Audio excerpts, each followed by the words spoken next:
അല്ലേ അമ്മേ? അമ്മേ, ഇന്നത്തെ അവിയല് ഞാനാ വെച്ചെന്ന് അമ്മ പറയണ്ട. നന്നായിട്ടുണ്ടെന്ന് പറഞ്ഞ അമ്മ വെച്ചാന്ന് ഞാൻ പറയും. ഇഷ്ടപ്പെട്ടില്ലെങ്കിൽ ആ ഭാഗം മിണ്ടണ്ട. ഞാൻ വെള്ളം കൊടുത്തിട്ട് വരട്ടെ. ഒന്നും ഉണ്ടായിട്ട് പറയല്ല. ആ വർത്തമാനത്തിൽ എന്തോ ഒരു കള്ളത്തരം ഉണ്ടല്ലോ ചിന്നമ്മളും അമ്മേ. ഒരലി കിടക്കുന്ന അരി ഇടിച്ചാ പോരെ പുഷ്കലാക്ഷി? നിനക്ക് പുറത്ത് നിൽക്കുന്ന മനുഷ്യരെ ഇടിക്കണോ? ഞാൻ ഇത്തിരി സ്നേഹം കൊണ്ട് എന്തെങ്കിലും പറഞ്ഞു പോയാ അതും കുറ്റം. അണ്ടിയോട് അടുക്കുമ്പോഴേ മതി. അവര് സ്നേഹത്തോടെ കഴിയുന്നത് കാണാൻ തന്നെയാ ചിന്നമാളും അമ്മേ എന്റെ മോഹം. കഴിയും. ഹൃദയവുമാര് നല്ലോളാ. എല്ലാവർക്കും ദൈവം അകത്തെ ഹൃദയം വെച്ചു കൊടുക്കും. ഇവളുടെ ഹൃദയം പുറത്താ. ആർക്കും എപ്പോ വേണമെങ്കിലും തുറന്നു നോക്കാം. അതിനകത്ത് നിറച്ച സ്നേഹ.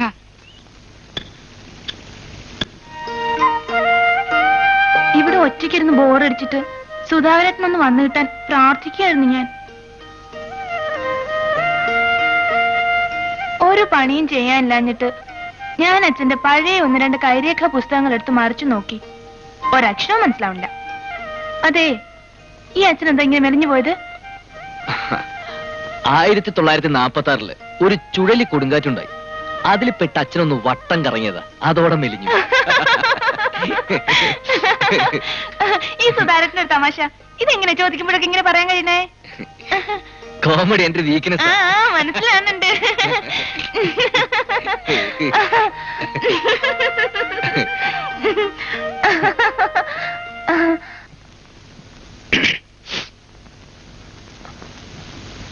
ഇന്നെന്താ ഉച്ചയ്ക്ക് ശേഷം ഓഫീസിൽ പോണ്ടേ?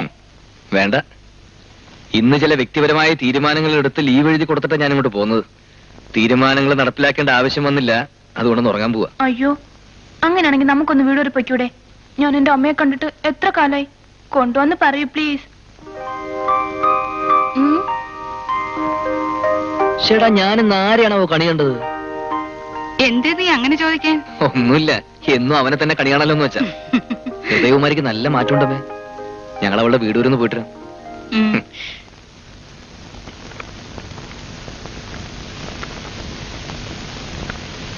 സുധാകരേട്ടൻ ആ കറുത്ത പാന്റും ക്രീം കളർ ഷർട്ടും ഇടുന്നതാണ് നല്ലത്.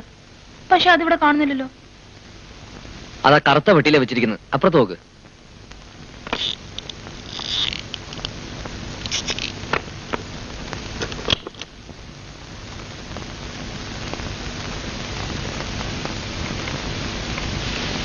ഇതിനകത്ത് ആരാ റോസപ്പൂക്കൾ കൊണ്ട് വെച്ചിരിക്കുന്നേ? എല്ലാം ഉണങ്ങിയതാണല്ലോ.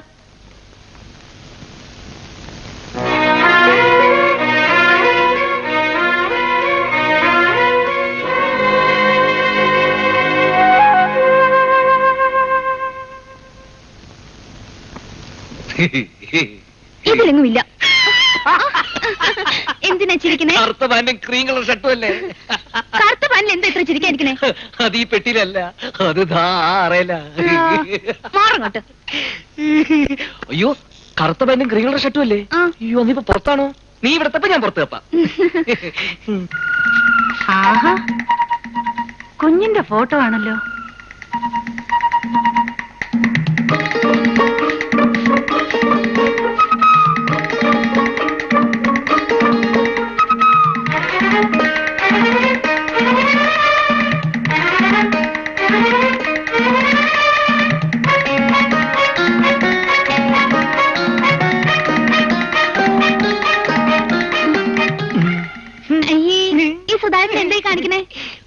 ഒന്നുമില്ല, ഇവിടുന്ന് നിന്നെ കണ്ടപ്പോ ദാ ഇങ്ങനെ ഇങ്ങനെ തൊടാൻ തോന്നി.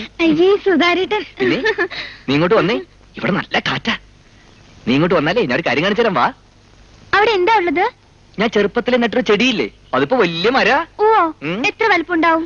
നീ ആദ്യം കല്ലെറിഞ്ഞില്ലേ ഒരു മാവ്, അതിനേക്കാ വലിയ മാവ്. ഞാൻ ഇപ്പൊ വരാട്ടോ. അയ്യോ, അമ്മേ, അമ്മ വന്നോ സുധാരത്തിന്റെ ആദ്യത്തെ മരം കാണാൻ? സുധാകരന്റെ ആദ്യത്തെ മരം? സുധാരേട്ടാ, സുധാരേട്ടാ, നമ്മളെന്താ കള്ളനും പോലീസും കളിക്കുക? മരം എവിടെ? മരം ദാ ആ തെക്കേ കണ്ണത്തിന്റെ അറ്റത്തൊരു നീല മരം കണ്ടില്ലേ? നീല മരം. നിങ്ങളിതെന്താ അങ്ങോട്ടും ഇങ്ങോട്ടും ഓടിക്കളിക്കണേ?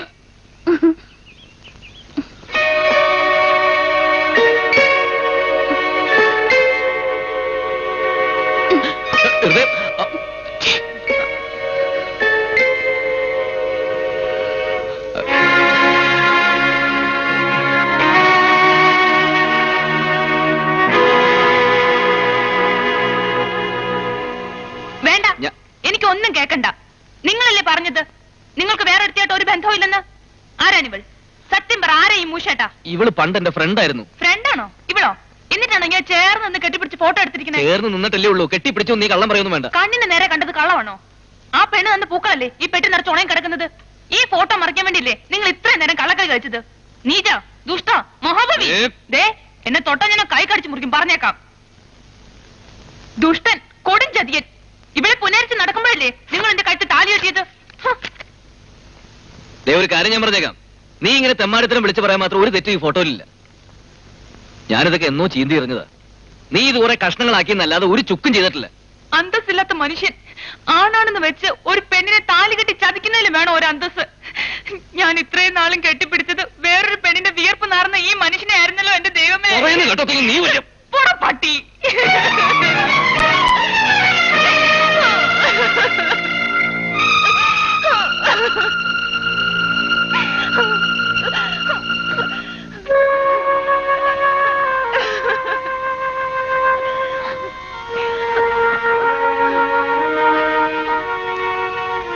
പരിക്കൊന്നുമില്ലല്ലോ.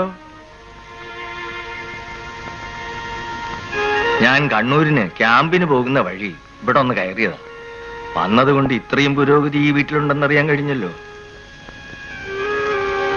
അവള് പറഞ്ഞത് ഞാനും കേട്ടു. ഒന്ന് നന്നായി വിയർത്താൽ കഴുകി പോകാവുന്നതേ ഉള്ളൂ. അത് നീ കാര്യമാക്കണ്ട.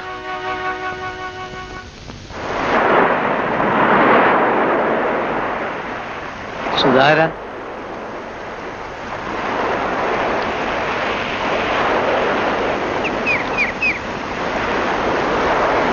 ആന്റി ഈ കിടപ്പ് കാണുമ്പോ ഞമ്മക്കൊക്കെ വിഷമുണ്ട്. എനിക്ക് മോനെ, എല്ലാറ്റിനും ഒരു വഴിയുണ്ട്. ഇതൊഴിച്ച് എല്ലാറ്റിനും ഒരു വഴിയുണ്ട്, അല്ലാതെ ഇതിന് വേറെ വഴിയില്ല കോയക്ക. എല്ലാറ്റിനും കാരണം ശിവൻ ലോട്ടറി ടിക്കറ്റ് എടുത്ത. ജീവിതത്തിൽ ഇന്ന് വരെ കേട്ടിട്ടില്ലാത്ത തെറിയാണ് ശിവരാമ ഞാൻ അവളുടെ വായിന്ന് കേട്ടത്. ഓ, ആ സമയത്ത് എന്റെ കയ്യിലൊരു തോക്കങ്ങനെ ഉണ്ടായിരുന്നെങ്കിൽ ഞാനവിടെ കഷ്ണം കഷ്ണമാക്കിയാണ്. കഷ്ണം കഷ്ണമാക്കാൻ കത്തി വേണം, തോക്കുണ്ടെങ്കിൽ വെടിവെച്ചിടാ. പറയുന്ന കേട്ടാ തോന്നുന്നു ഇതൊക്കെ എളുപ്പമാണ്. മാരകായുധങ്ങൾ ഒന്നിനും ഒരു പരിഹാരമല്ല. അതൊക്കെ രാഷ്ട്രീയത്തില്. ഇത് ജീവിതമാണ്. അത് അവൾക്ക് മനസ്സിലാവുന്ന ഒരു സമയം വരും. അതുവരെ നീ ക്ഷമിക്ക്.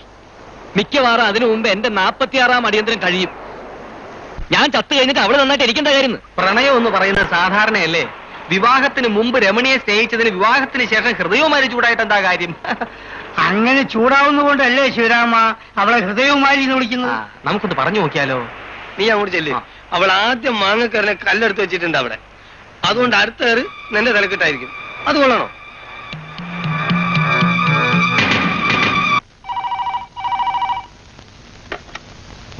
Good evening Panickers travels. Good evening mister Sudhakaran. ആരാണ് സംസാരിക്കുന്നത്? നിങ്ങളുടെ രക്ഷകനാണ് സംസാരിക്കുന്നത്. രക്ഷകനോ? അതെ, രക്ഷകൻ. എന്റെ പേര് എന്നെ രക്ഷകനായി നിങ്ങൾ അംഗീകരിക്കുന്ന സമയം നിങ്ങൾ അറിയും. പ്രശ്നങ്ങളുടെ നടുവിൽ ഗതികിട്ടാത്ത പ്രേതം കണക്കെ അലഞ്ഞു നടക്കുന്ന സുഹൃത്തെ, നിങ്ങളെ ഈ ഊരാക്കുടുക്കിൽ നിന്നും രക്ഷിക്കാൻ ഇന്ന് ലോകത്തിൽ ഒരാൾക്കേ കഴിയും. ഈ രക്ഷകന് താലി കെട്ടി ഒരു പെണ്ണിനെ വീട്ടിൽ കൊണ്ടുവന്നതിന് സ്വന്തം ശാന്തിയും സമാധാനവും ഹോമിച്ചു കളയേണ്ടി വന്ന നിങ്ങളെ രക്ഷിക്കണമെന്ന് എനിക്ക് ആത്മാർത്ഥമായ ആഗ്രഹമുണ്ട്. തലയ്ക്ക് വട്ടുള്ള നിങ്ങളുടെ ഭാര്യ നിങ്ങളെ പച്ചയായി തിന്നുന്നതിന് മുമ്പ് രക്ഷപ്പെടണമോ? ഈ രക്ഷകനോട് പറയുക. നിങ്ങൾ ആരാണ്? നിങ്ങൾ പരിപൂർണ നിരാശനായി ഒരു വഴിയും കാണാതെ തെണ്ടുന്ന ഒരു ഘട്ടത്തിൽ രക്ഷകനായി ഞാൻ നിങ്ങളുടെ മുന്നിലെത്തും. ജാഗ്രത. ഹലോ,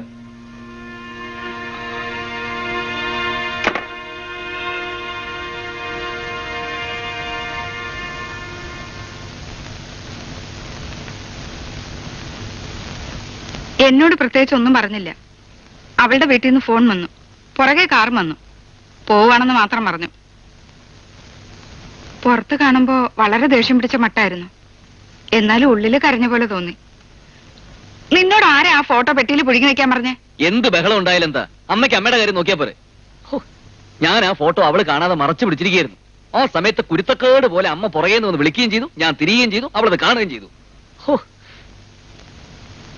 ഞാൻ ചെന്ന് വിളിച്ച അവള് വരുവോ? വേണ്ട, അമ്മ പോയി വിളിക്കൊന്നും വേണ്ട.